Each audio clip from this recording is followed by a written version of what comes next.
សូមជម្រាបសួរបងប្អូនទាំងអស់គ្នាសូមបងប្អូនរកកន្លែងចូលយើងនឹងចាប់ផ្ដើមថ្វាយបង្គំព្រះអង្គទាំងអស់គ្នាហើយខ្ញុំសូមស្វាគមន៍បងប្អូនទាំងអស់គ្នាដែលបានចូលរួមថ្វាយបង្គំជាមួយយើងនៅវេលាព្រឹកនេះដូច្នេះខ្ញុំសូមអញ្ជើញបងប្អូនក្រោកឈរយើងនឹងអធិដ្ឋានសូមប្រពោលមកពីព្រះអង្គ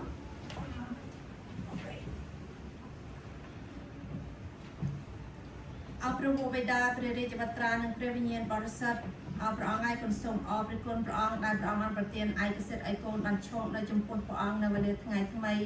ដើម្បីចូលមកថ្វាយបង្គំព្រះអង្គនៅវេលាថ្ងៃនេះអរព្រះអង្គហើយសូមបញ្ញាព្រះនាមព្រះអង្គបានថ្កើងហើយបរិសុទ្ធចំពោះកូនហើយក៏សូមព្រះអង្គទូតមកចិត្តកូនបើកូនបានធ្វើខុសឆ្គងនឹងព្រះអង្គនៅអំពើណាមួយដែលចេតនាឬអចេតនាក្តីព្រះអង្គហើយក៏សូមព្រះអង្គមេត្តាអត់ទោសបាបឲ្យកូនសម្អាតកូនពីខាងក្នុងដោយព្រះលោហិតរបស់ព្រះអង្គជួយឲ្យកូនបានរស់នៅដោយកោតខ្លាចហើយដឹងគុណដល់ព្រះអង្គព្រះអង្គឲ្យអរព្រះគុណព្រះអង្គដែលក្នុងឆ្នាំ2025នេះព្រះអង្គបានមានសេចក្តីមេត្តាករុណាតាមថែរក្សាការពារហើយផ្គត់ផ្គង់កូនក្នុងឆ្នាំកន្លងក៏សូមព្រះអង្គនៅតែបន្តស្រឡាញ់កូនហើយផ្ដល់នៅអ្វីៗដែលកូនត្រូវការសម្រាប់រស់នៅព្រះអង្គឲ្យនៅពេលនៃរដូវគ្រីស្មាស់នេះកូនសូមនឹកចាំអំពីសេចក្តីស្រឡាញ់ដ៏ធំធេងលើសលប់ដែលព្រះអង្គបានលាចាកពីឋានដ៏ល្អដែលមានពោពេញដោយសេរីល្អហើយព្រះអង្គបានចង់មករកកូននៅទីដែលមានពោពេញដោយអំពើបាបដោយព្រះអង្គស្រឡាញ់កូនហើយ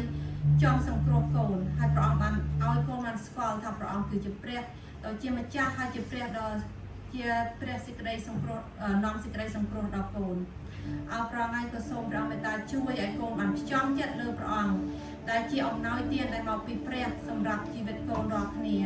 គឺមិនមែនជាកាដូដែលនៅក្នុងកញ្ចក់ទេប៉ុន្តែព្រះអង្គហើយគឺជាព្រះអង្គផ្ទាល់ដែលបានយាងចុះមកព្រះអង្គហើយកំពុងដែលមនុស្សជាច្រើនគ្មានកន្លែងសម្រាប់ទទួលព្រះអង្គហើយគ្មានកន្លែងឲ្យព្រះអង្គគង់គុណសូមយាងព្រះអង្គចូលមកគង់ក្នុងចិត្តកូន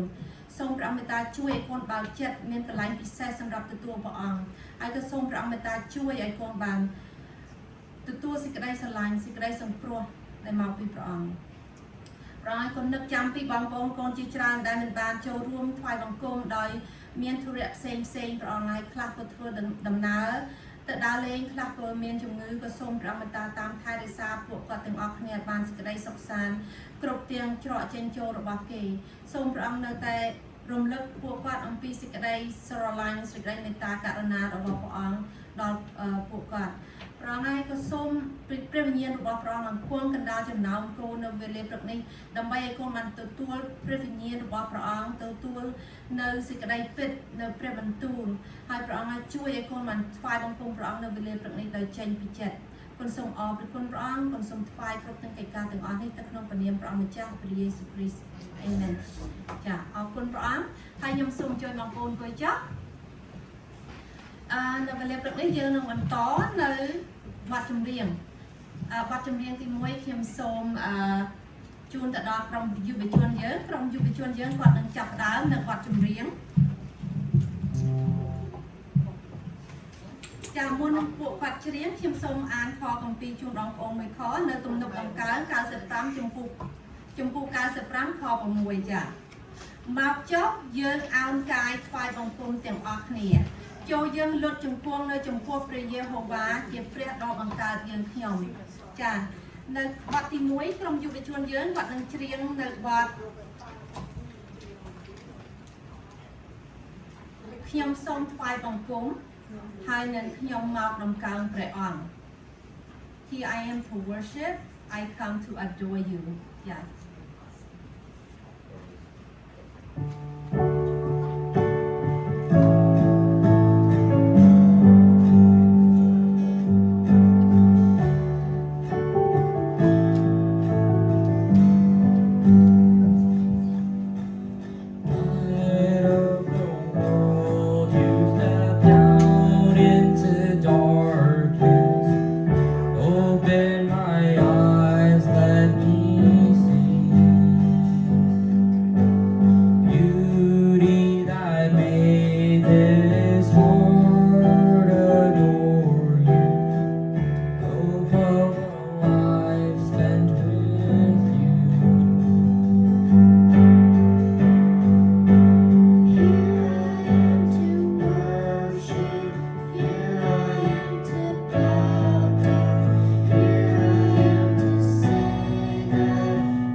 Amen beautiful yeah យើងនៅបន្តទៅទៀតនៅបទទី2របស់យើងខ្ញុំសូមអាននៅយូហានទី1ចំពោះ4ខ9សេចក្តីស្រឡាញ់របស់ព្រះបានសម្ដែងមកឲ្យយើងស្គាល់ដោយទ្រង់ចាត់ព្រះរាជបត្រាទ្រង់តែមួយឲ្យមកក្នុងលោកីយ៍ដើម្បីឲ្យយើងរាល់គ្នាបានរស់ដោយសារទ្រង់ចាដូច្នេះយើងនឹងច្រៀងនៅបទព្រះទ្រង់ប្រសូតហើយ He was born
Hallelujah Noel Christmas Hallelujah គឺច្រៀងដោយកញ្ញា Evelyn ចា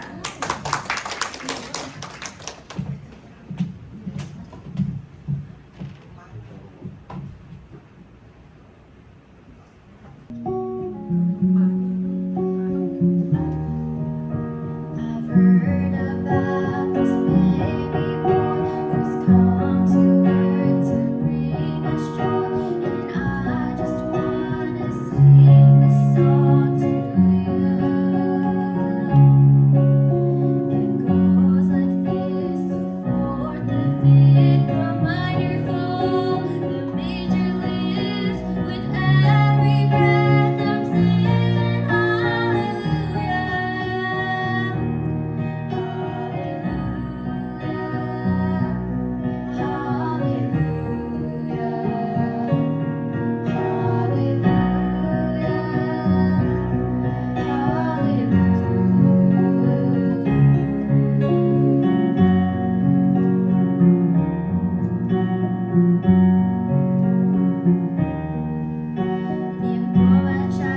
นประอังให้ยืงสบายใจเป็นเต้นได้กรมเมงกรอยกอดสลันให้กอดสลันประอังให้กอดเนียนเจ็ดจองเทียงไฟบนคุมประอังจ้ะโดยเฉพาะยังมีบัตรจงร้อยมือหนึ่งยังคอยหลังคุมประอังยังส่งช่วยบางคนรองช่วยจมือหนึ่งเที่ยวแต่เที่ยวหนึ่งอันจุนบางคนในกลุ่มปีไอซ้ายจมพูกลุ่มวนขอบประมุ้ยแต่แบบนี้บัตรมุ้ยการดอเยื้องเปรียบตรงประเทศเปรียบตรงประเทศบัตรามวยหมอกเยิงให้ไอ้กากรุบกรองในเลิศมาระบบบดนุกให้เก๋หนึ่งให้ประเนียมตรงท้าเปรียบดอจุยกลุ่มนึกอย่างอจ่าเปรียบดอเมียนเปรียเจสตาเปรียบวัวใบดาดอพวงเนื้ออเก่าคือเจียเปรียบอมาจ้าในเมตรัยเพียบจากโดยเฉพาะยังหนึ่งเทียงในบัตรได้เมียนจำลองจังท้าทรงเยียงมาเอมานูเอลโอคัมเอมานูเอล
សូមជួយបងប្អូនជួយចុះ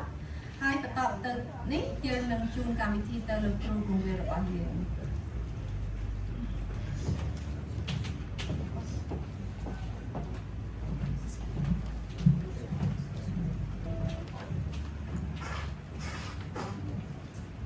អរគុណបងសូមជម្រាបសួរលោកបងប្អូនអរគ្នាហើយបាទ special day មែនទេអរគុណបងយើងចូលដល់ពេលយើងរៀនព្រមទូលព្រះអង្គជាមួយអូខេអរគុណព្រះអង្គសូមយើងអរគ្នាបានអធិដ្ឋានដើម្បីសូមប្រាជ្ញាពីព្រះអង្គឲ្យបានយល់នៅព្រមទូលនេះព្រះបិតាអរគុណព្រះអង្គដែលព្រះអង្គទ្រង់ធំណាស់ណាហើយព្រះអង្គទ្រង់បានរើសកូនអរគ្នាចេញពីលោកីហើយបានឲ្យទទួលកូនអរគ្នាជាកូនរបស់ព្រះអង្គបានជាព្រះអង្គនៅតែតាមរៀនកូនអរគ្នាជានិច្ចឲ្យចេះរស់នៅដោយសេចក្តីស្រឡាញ់ឲ្យកូនអរគ្នាយល់ពីការនេះហើយកូនអរគ្នាយកការនេះទៅរស់នៅអរគុណព្រះអង្គសូមថ្វាយការដែលកូនអរគ្នាទូលសូមនៅក្នុងព្រះនាមព្រះអង្គចាស់ព្រះយេស៊ូវគ្រីស្ទអាមែនគុណព្រះអង្គអរគុណព្រះអង្គហាឡេលូយ៉ាដែលយើងនឹងមើលជាមួយគ្នានៅក្នុងថ្ងៃនេះខ្ញុំបានដាក់ចំណងជើងព្រះបន្ទូលថាត្បិតព្រះទ្រង់ស្រឡាញ់ដល់ម្ល៉េះអូខេខ្ញុំជឿថាគ្មានអីអស្ចារ្យពីហ្នឹងណាបើយើងមិនពិចារណាបើយើងពិចារណា for God so love អូខេ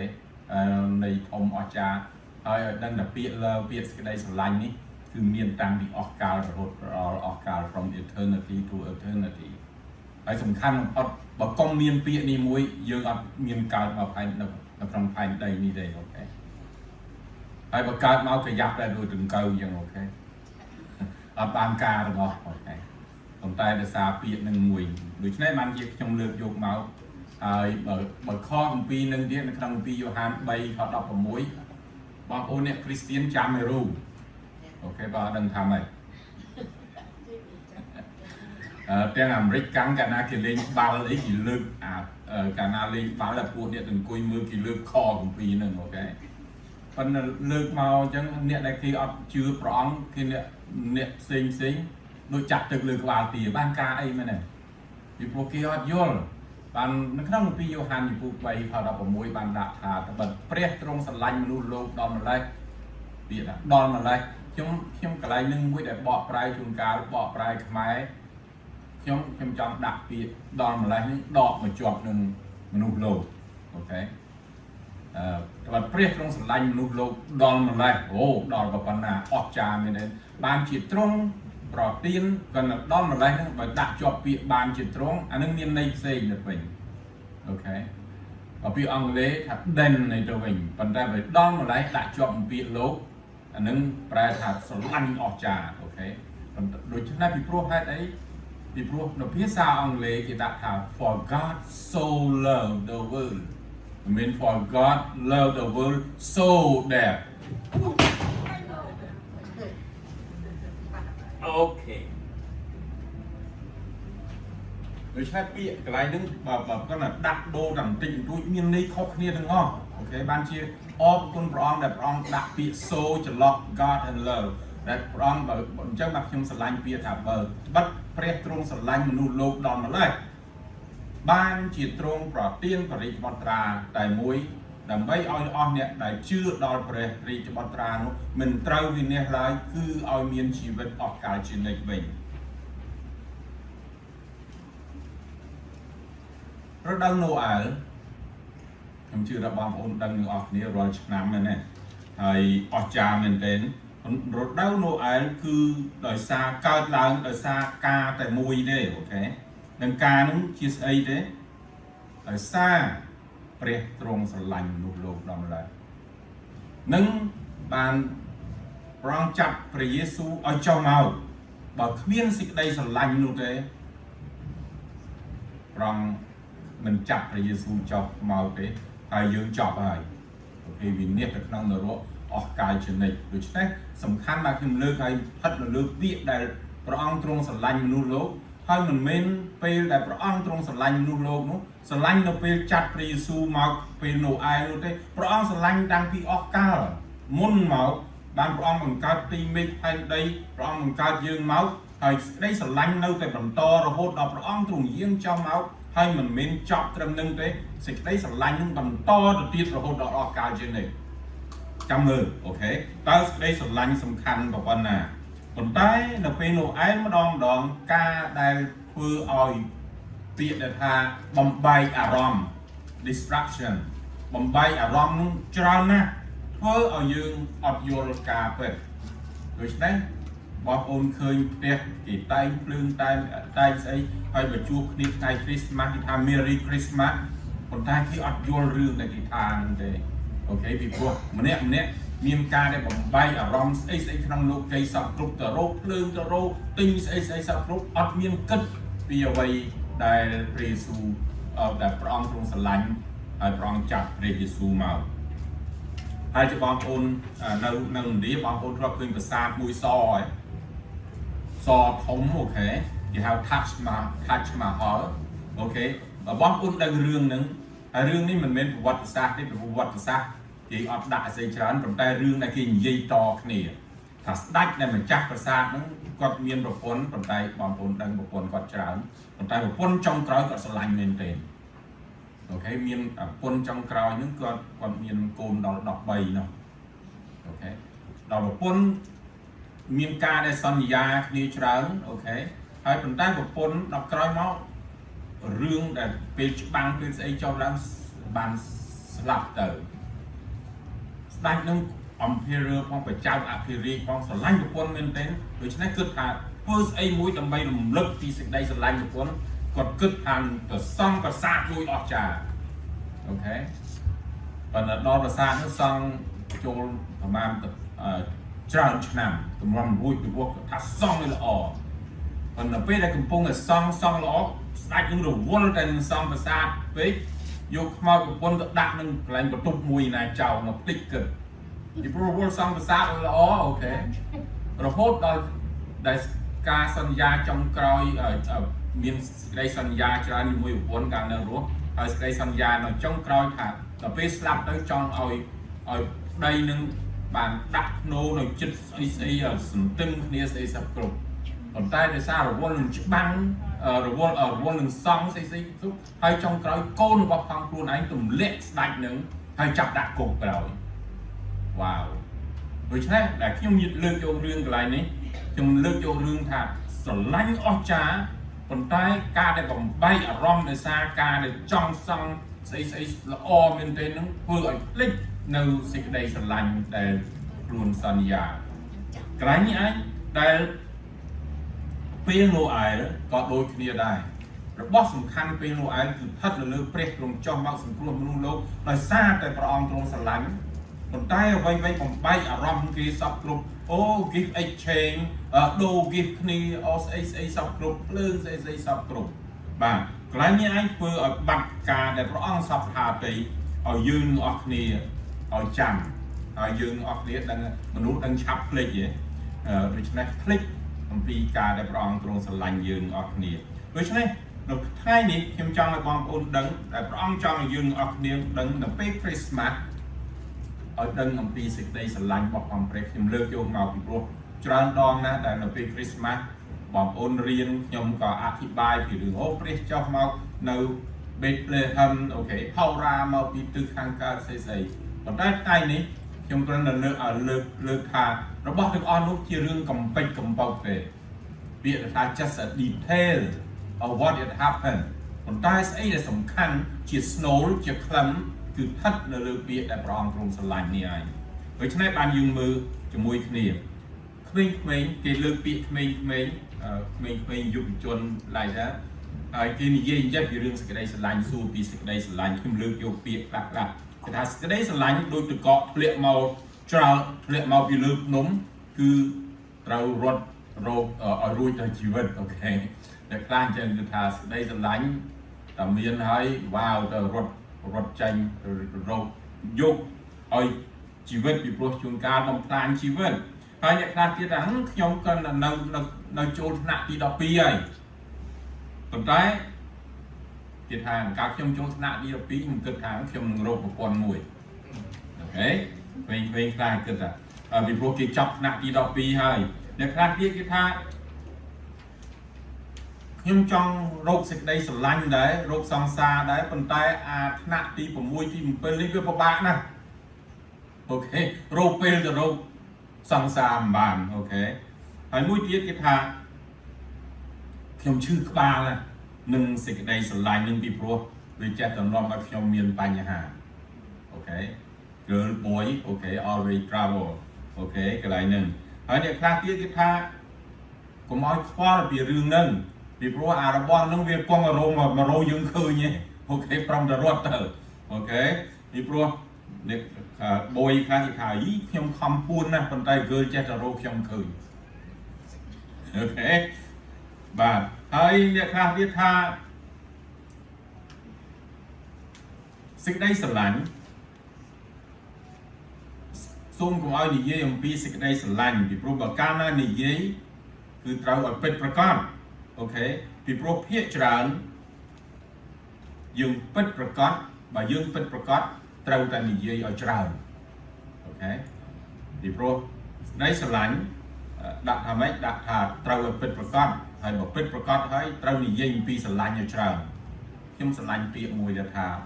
ជួនកាលខុសពីជំនាញទម្លាប់ស្រុកខ្មែរយើងតែនិយាយថាស្រឡាញ់គ្នាអៀនហ្នឹងណាអូខេស្រុកនេះគេមិនអៀនទេគេនិយាយ I love you ប៉ុន្តែកន្លែងមួយអញ្ចឹងនៅពេលខ្ញុំជាមួយឪពុកម្ដាយខ្ញុំក៏ដូចគ្នាដែរកាលណានិយាយខ្ញុំស្រឡាញ់ម៉ាក់អៀនប៉ុន្តែ I love you very យល់ហើយđấy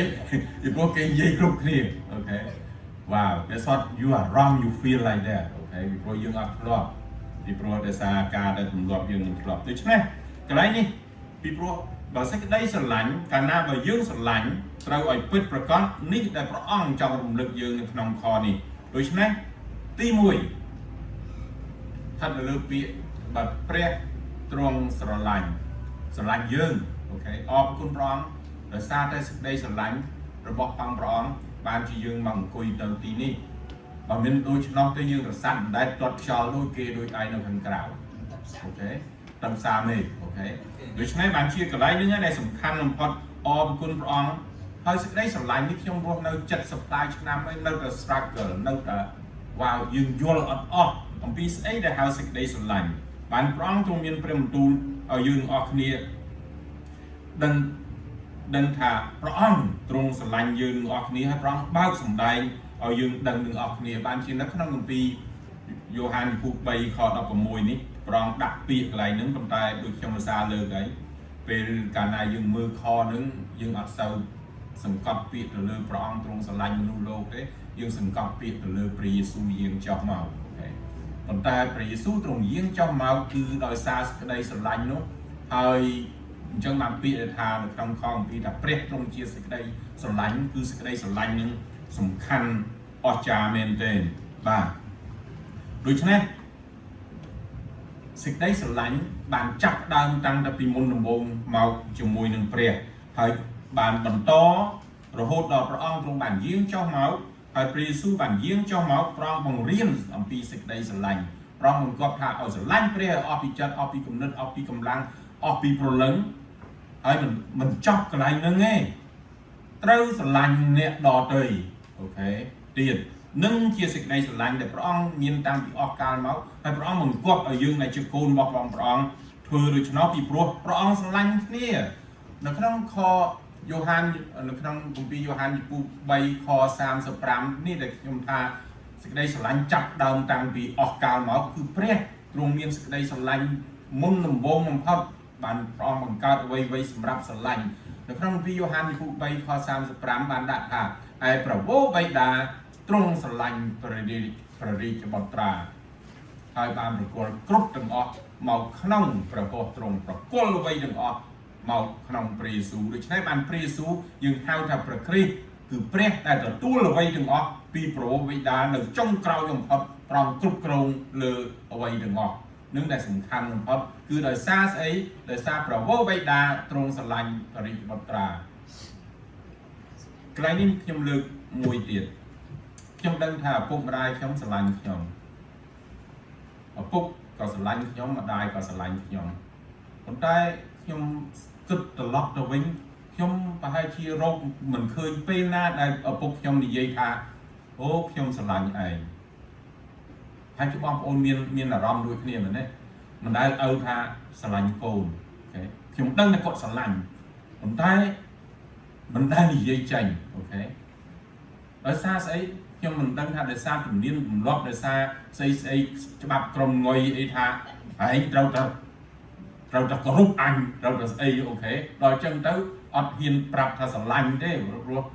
យ៉ាងម៉េចបញ្ជាក់ថាយើងឪឬថាដាក់ស្មើនឹងកូននឹងក៏ចុះអូខេឪត្រូវតែធំអូខេបញ្ជាសពគ្រប់ប៉ុន្តែអរគុណព្រះអង្គនៅពេលដែលយើងស្គាល់ព្រះយេស៊ូវយើងរស់នៅក្នុងអ្វីដែលទំនៀមទម្លាប់ដែលយើងមកទីកន្លែងថ្មីយើងនិយាយសេចក្តីស្រឡាញ់នោះបានម្ដាយខ្ញុំនិយាយខ្ញុំស្រឡាញ់គាត់ថាគាត់ស្រឡាញ់ពុកខ្ញុំថាគាត់ស្រឡាញ់អូខេអរគុណព្រះអង្គកន្លែងនេះឯងដែលថាស្អីព្រះវរបិតាទ្រង់ស្រឡាញ់ព្រះរាជបុត្រាអូខេវ៉ាវអស្ចារ្យមែនទែនដែលកន្លែងហ្នឹងបាទដូច្នេះសំខាន់ផុតបានបញ្ជាក់ដោយសារព្រះវរបិតាស្រឡាញ់ព្រះរាជបុត្រាប៉ុន្តែព្រះវរបិតាក៏ស្រឡាញ់យើងទាំងអស់គ្នាដែលព្រះអង្គទ្រង់បង្កើតមកសម្រាប់ពិសេសនៅជាមួយព្រះអង្គបានសេចក្តីស្រឡាញ់ធំហួសលើសជាងខ្ញុំមិនហ៊ានប្រៀបថាប្រហែលព្រះអង្គស្រឡាញ់ខ្ញុំលើសជាងព្រះយេស៊ូវទេអូខេប៉ុន្តែខ្ញុំដឹងថាព្រះអង្គស្រឡាញ់ខ្ញុំណាស់ដែលសូម្បីតែព្រះយេស៊ូវព្រះអង្គស្រឡាញ់អស្ចារ្យដែលព្រះអង្គជាបុត្រាតែមួយ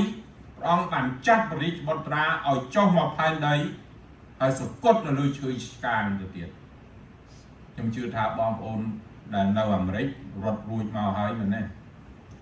ប្រហែលជាបងប្អូនបើយល់ស្អីទាំងអស់ហ្នឹងប្រហែលជាបងប្អូនពិបាកនឹងទៅស្រុកខ្មែរបើទៅស្រុកខ្មែរបើបងប្អូនទៅនៅដល់អាចាស់មែនទេទៅ2-3ខែមុនដំបូងពិបាកមែនទេហើយចំពោះអ្នកដែលទៅម្ដងមួយអាទិត្យពីរអាទិត្យវាទៅសុបាយអូខេយើងទៅសុបាយប៉ុន្តែបើយើងទៅរស់នៅជ្រោតស្រែជ្រោតស្រូវជ្រោតអីដូចគេស៊ីក្តាមស៊ីខ្យងក្នុងស្អីប្រហែលជាពិបាកបន្តិចអូខេព្រះយេស៊ូវដែលព្រះអង្គទ្រង់ជាព្រះដែលបង្កើតអ្វីទាំងអស់ព្រះអង្គទ្រង់បានចុះមកកន្លែងដែលព្រះអង្គទ្រង់បង្កើតហើយនៅជាមួយវេទនាហើយដាក់ជីវិតដែលព្រះអង្គជាម្ចាស់ជីវិតនោះព្រះអង្គដាក់ជីវិតដោយចិត្តដោយសេចក្តីស្រឡាញ់ដើម្បីនឹងលួសយើងទាំងអស់គ្នានឹងដែលសេចក្តីស្រឡាញ់ដែលព្រះអង្គទ្រង់បានប្រទានមកបាទដូច្នេះកន្លែងនេះដើម្បីសេចក្តីស្រឡាញ់នោះដើម្បីកុំឲ្យយើងវិនាសហើយដើម្បីឲ្យគោលដៅរបស់ព្រះអង្គដែលបង្កើតយើងមកបានសម្រេចបានដូច្នេះសេចក្តីស្រឡាញ់នេះបើយើងយល់ច្បាស់យើងដឹងថាមានតាំងពីអស់កាលមុនអស់កាលមាន2យ៉ាងអស់កាលយើងនៅឥឡូវអូខេអស់កាលមុនអូខេពីមុនរហូតដល់អស់កាលបានស្អីថាយើងអត់ដឹងថាពីកាលទេវាយូរណាស់ហើយកាលនោះប្រហែលជាមិនទាន់មានស្អីទាំងអស់មានតែព្រះហើយព្រះអង្គមានសេចក្តីស្រឡាញ់រួចហើយបាទព្រះអង្គប្រទានសេចក្តីស្រឡាញ់នោះដោយសារព្រះអង្គទ្រង់ស្រឡាញ់បានព្រះអង្គបង្កើតអ្វីទាំងអស់មកសង្គ្រោះយើងដើម្បីចាំមែនទេដើម្បីឲ្យយើងបានទៅរស់នៅក្នុងជាមួយនឹងព្រះអង្គក្នុងសេចក្តីស្រឡាញ់មិនទៅរស់ជាមួយព្រះអង្គគ្រាន់តែថាអ្នកជិតខាងទេអូខេមិនមែនទៅរស់ជាមួយព្រះអង្គថ្ងៃណាច្បាំងជាមួយព្រះអង្គអូខេពីព្រោះអញ្ចឹងបានព្រះអង្គទ្រង់រើសថាបើអ្នកណាស្រឡាញ់ព្រះអង្គទៅនៅជាមួយព្រះអង្គបានបើអ្នកណាមិនស្រឡាញ់ព្រះអង្គអ្នកឯងនឹងជីវិតវេទនាហើយទៅនៅជាមួយព្រះអង្គហើយមិនស្រឡាញ់អូខេបងប្អូនដែលឃើញនេបូទេអ្នកដែលចិត្តខាងអ្នកចិត្តខាងថាគេចូលចិត្តគ្នាគេស្រឡាញ់គ្នាគេរស់នៅសុខសប្បាយមួយគ្នាមែនទេអ្នកចិត្តខាងថាឃើញមុខគ្នាមិនបានហើយបើឃើញមុខគ្នាមិនបានទេសូមបីទៅនៅប្រហែលឆ្នាំពិបាកទៅហើយបើនៅអស់កាលជានិច្ចវ៉ាវទៅនៅនរកសប្បាយជាងមើលភ្លើងកំជ្រួចមើលអីណា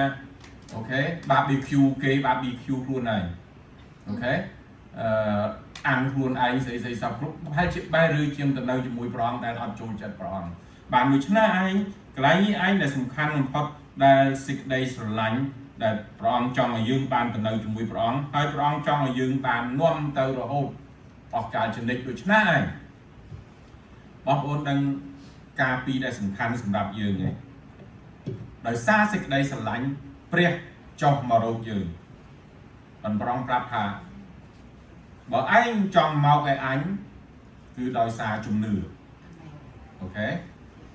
ចាំទេព្រះអង្គដោយសារព្រះអង្គមកឲ្យយើងគឺដោយសារសេចក្តីស្រឡាញ់ប៉ុន្តែបើឯងចង់មកឲ្យព្រះអង្គវិញឲ្យជឿព្រះអង្គនោះឯងនឹងបានជាកូនព្រះអង្គព្រះអង្គទទួលជាកូនព្រះអង្គហើយព្រះអង្គនឹងឲ្យទៅនៅក្នុងសេចក្តីស្រឡាញ់ជាមួយព្រះអង្គរហូតអស់កលជានិច្ចអញ្ចឹងបាន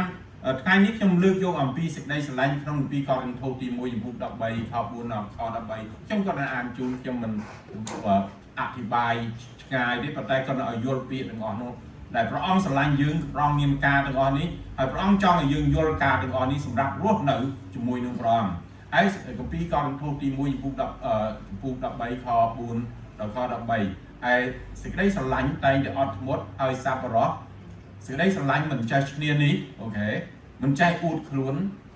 ក៏មិនដែលមានចិត្តធំផងបងប្អូនយល់ហើយមិនដែលប្រព្រឹត្តបែបមិនគួរសមមិនដែលរកប្រយោជន៍ផ្ទាល់ខ្លួនមិនរហ័សខឹងវ៉ាវព្រះអង្គមិនរហ័សខឹងទេព្រះអង្គអត់ធ្មត់មែនទេនឹងយើងបើមិនចឹងទេពិភពលោកខ្ទេចយូរណាស់ហើយអូខេតែព្រះអង្គអត់ធ្មត់នឹងយើងបានយើងនៅសប្តាហ៍ហើយព្រះអង្គមិនប្រកាន់ទោសទៀតនេះដែលព្រះអង្គចង់ទៅអត់ទោសដល់អ្នកណាដែលសូមព្រះអង្គឲ្យអត់ទោសឲ្យមិនដែលអសប្បាយចំពោះសេចក្តីទុច្ចរិតសេចក្តីអាក្រក់គឺអសប្បាយតែនឹងសេចក្តីស្មោះត្រង់វិញក៏គ្រប់បាំងទាំងអស់ស្អីស្អីដែលខុសស្អីស្អីព្រះអង្គសុខចិត្តដាក់លោហិតរបស់បង្ហូរលោហិតរបស់ព្រះអង្គគ្រប់បាំងទាំងអស់ឲ្យតែគេព្រមចូលក្នុងលោហិតរបស់ព្រះអង្គសង្ឃឹមទាំងអស់ហើយទ្រាំទ្រទាំងអស់ពីការអធិប្បាយបងប្អូននិយាយគ្នាចោះខ្ញុំនិយាយស្អីស្អីទាំងអស់នឹងត្រូវបាត់ទៅការនិយាយភាសាដល់ទៅយើងចេះស្អីស្អីសពគ្រប់នឹងត្រូវឈប់ហើយចំណេះបងប្អូនទៅរៀនដល់សាលាយ៉ាងណាខ្ពស់យ៉ាងណាក៏ដោយនឹងសាបសូន្យទៅតែឯសេចក្តីស្រឡាញ់មិនដែលផុតឡើយនេះឯងដែលខ្ញុំលើកថាសេចក្តីស្រឡាញ់ពីអស់កាលមុនរហូតដល់អស់កាលក្រោយគឺមិនដែលផុតឡើយបាត់យើងមិនទាន់បាត់យើងចេះមិនទាន់សពគ្រប់ហើយយើងអធិប្បាយមិនទាន់បានពេញខ្នាតចង់និយាយស្អីគំនិតរបស់មនុស្សមិនទាន់គ្រប់អូខេតែកាលណាសេចក្តីគ្រប់លក្ខបានចូលមកនោះសេចក្តីមិនពេញខ្នាតនឹងបាត់ទៅនេះគឺនៅពេលដែលព្រះអង្គទ្រង់បានរៀបចំរាប់យើងជាសុចរិតនោះអ្វីដែលយើងអត់យល់ស្វ័យយើងខ្វះខាតនឹងបាត់ទៅកាលដែលខ្ញុំនៅក្មេងនៅឡើយខ្ញុំជឿថាបងប្អូនធ្លាប់នៅក្មេងអូខេនោះខ្ញុំបាននិយាយដូចកូនក្មេងវ៉ាវកាលអញ្ចឹងបានខ្ញុំនឹកចាំកាលពីកូនក្មេងខ្ញុំដូចកូនក្មេងនិយាយអីអត់ដឹងស្អីទេអញ្ចឹងបានដល់ដល់ពេលចាស់ទៅសាប់ដឹងថាវ៉ាវហេតុអីបាននិយាយអញ្ចឹងប៉ិនដូចកូនក្មេងកាលខ្ញុំនៅក្មេងនៅឡើយនោះខ្ញុំមិននោះខ្ញុំបាននិយាយដូចកូនក្មេងក៏មានគំនិតដូចកូនក្មេងដែរអូខេហើយបានពិចារណាដូចជាកូនក្មេងទៀតទាំងគំនិតទាំងស្អីស្អីវ៉ាវដូចកូនក្មេងលូកាខ្ញុំធំហើយ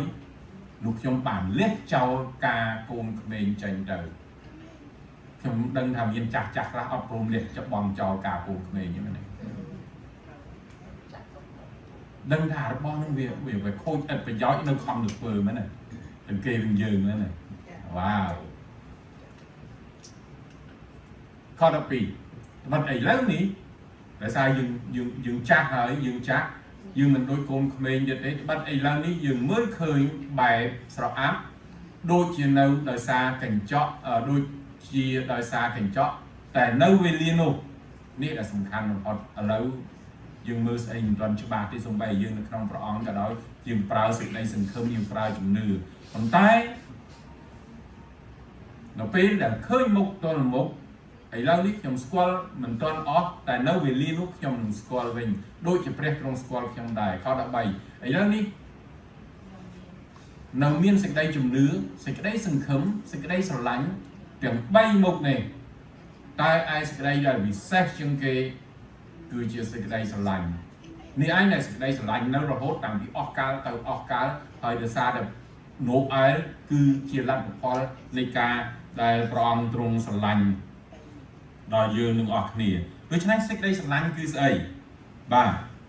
មាន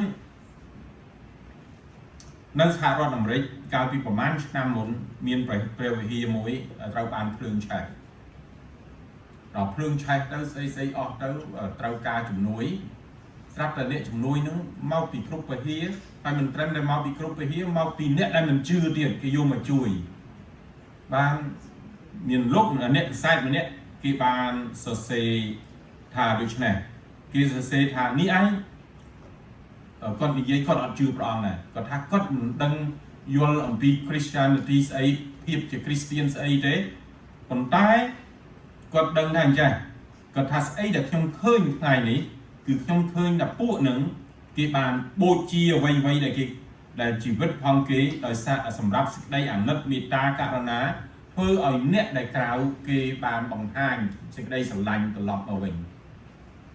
អ្នកក្រៅគេអត់យល់គ្រីស្ទៀនបែបយ៉ាងណាទេប៉ុន្តែនៅពេលដែលគេឃើញការដែលយើងធ្វើ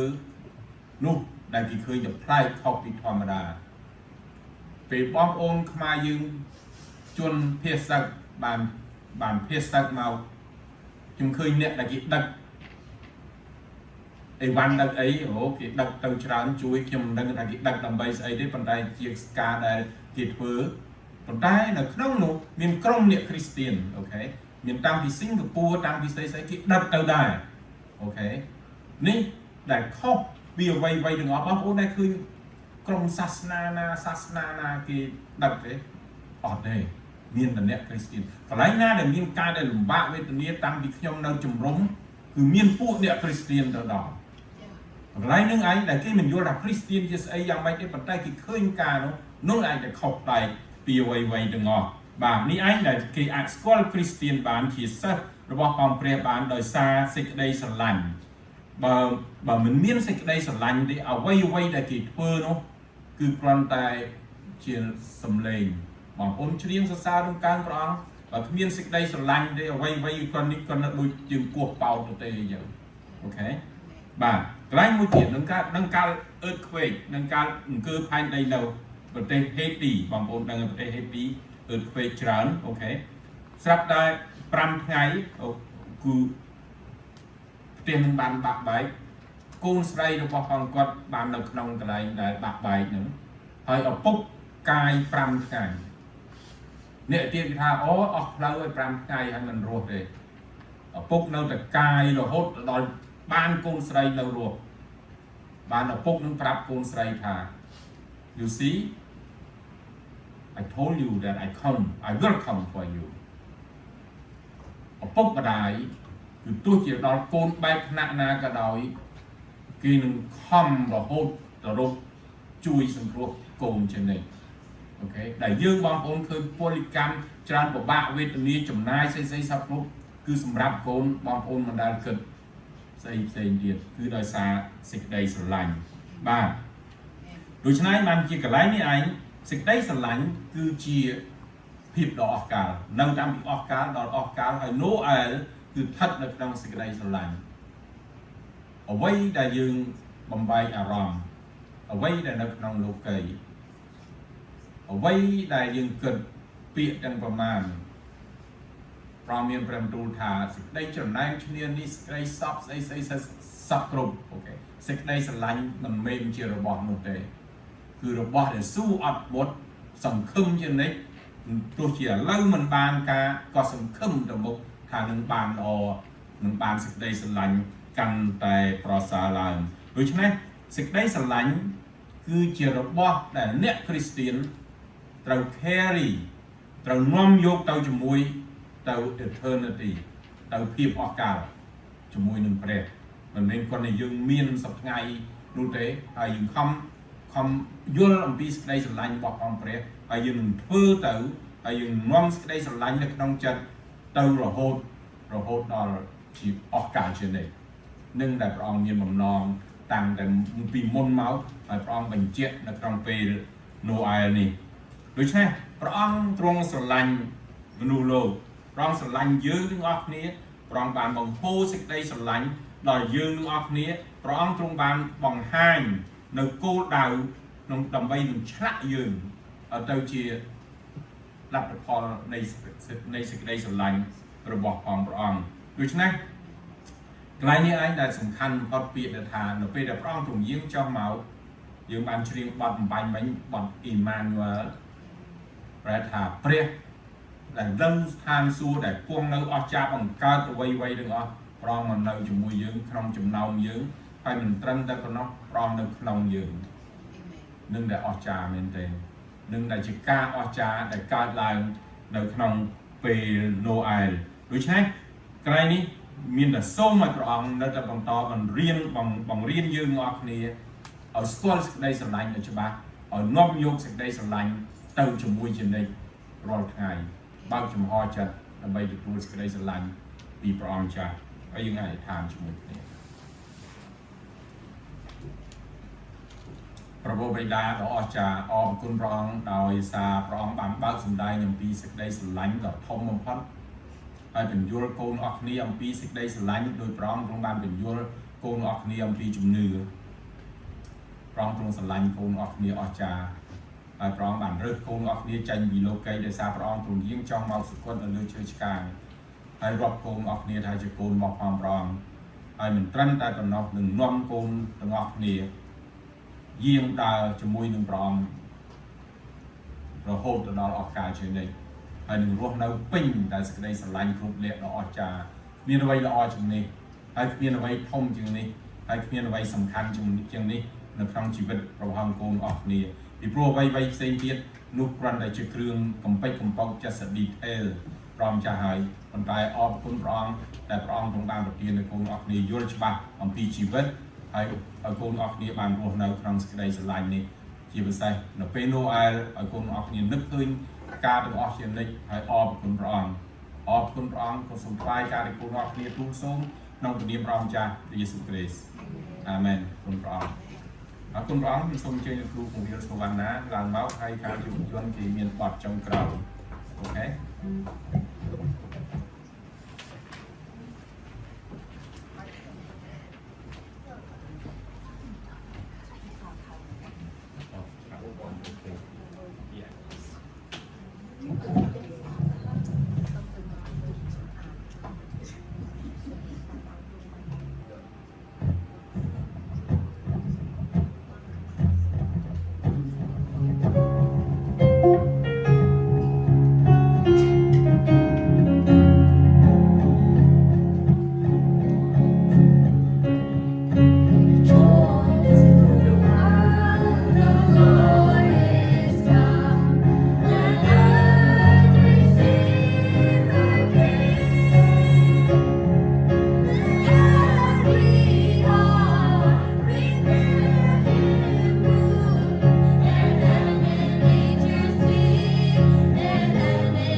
way that Ram Chapul from this to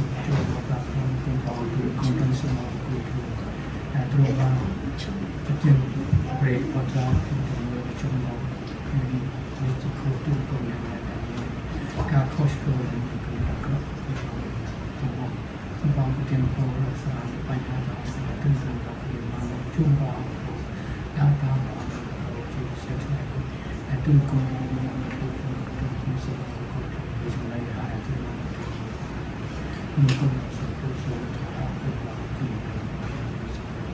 Amen. Aku tahu semua mereka